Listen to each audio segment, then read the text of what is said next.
ನನ್ನ ಮಗಳು ಸ್ಕೂಲಲ್ಲಿ ಡಾಕ್ಟರ್ಸ್ ಡೇ ಸೆಲೆಬ್ರೇಷನ್ ಇದ್ದಿದ್ದರಿಂದ ಎಲ್ಲ ಮಕ್ಕಳಿಗೂ ಡಾಕ್ಟರ್ಸ್ ಡ್ರೆಸ್ ಇಲ್ಲ ನರ್ಸ್ ಕಾಸ್ಟ್ಯೂಮ್ನ ವೇರ್ ಮಾಡ್ಕೊಂಡು ಬರೋದಕ್ಕೆ ಹೇಳಿದ್ರು. ಸೊ ಹಾಗಾಗಿ ನಾನು ಆನ್ಲೈನಲ್ಲಿ ನರ್ಸ್ ಡ್ರೆಸ್ನ ಬುಕ್ ಮಾಡಿದ್ದೆ. ಅದಕ್ಕೆ ಒಂದು ಸ್ಟೆಥೋಸ್ಕೋಪ್ ಮತ್ತೆ ಹೆಡ್ ಗೇರು ಮತ್ತೆ ಒಂದು ಇಂಜೆಕ್ಷನ್ ಮತ್ತೆ ನರ್ಸ್ದು ಒಂದು ಗೌನ್ ತರ ಡ್ರೆಸ್ ಇರುತ್ತೆ.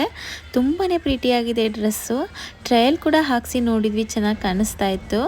ಹಾಗೆ ಡಾಕ್ಟರ್ಸ್ಗೆ ಗ್ರಾಟಿಟ್ಯೂಡ್ ಆಗಿ ಒಂದು ಗ್ರೀಟಿಂಗ್ ಕಾರ್ಡ್ನ ಮನೆಯಲ್ಲೇ ಮಾಡೋದಕ್ಕೆ ಹೇಳಿದ್ರು, ಮಾಡಿದ್ವಿ. ನೆಕ್ಸ್ಟ್ ನನ್ನ ಮಗಳಿಗೆ ಫಸ್ಟ್ ಹೋಮ್ ವರ್ಕ್ ಕೊಟ್ಟಿದ್ರು. ಈ ಹೋಮ್ ವರ್ಕ್ ನ ಎವ್ರಿ ವೀಕೆಂಡ್ ಅಷ್ಟೇ ಕೊಡೋದು.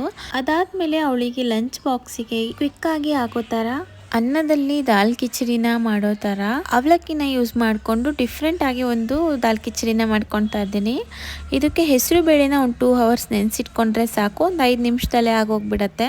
ಇದು ತುಂಬಾ ಮೆತ್ತಗೆ ಬರೋದ್ರಿಂದ ಸಣ್ಣ ಮಕ್ಕಳಿಗೂ ಕೂಡ ತಿನ್ನಿಸ್ಬೋದು, ಇಷ್ಟಪಟ್ಟು ತಿಂತಾರೆ. ಹಾಗೆ ಬೇಗನೆ ಆಗೋಗ್ಬಿಡತ್ತೆ. ನಾನು ಇದಕ್ಕೆ ಸೌತೆಕಾಯಿ ರಾಯ್ತನ ಮಾಡ್ಕೊಂಡಿದ್ದೆ, ತುಂಬಾನೇ ಟೇಸ್ಟಿಯಾಗಿ ಬಂದಿತ್ತು.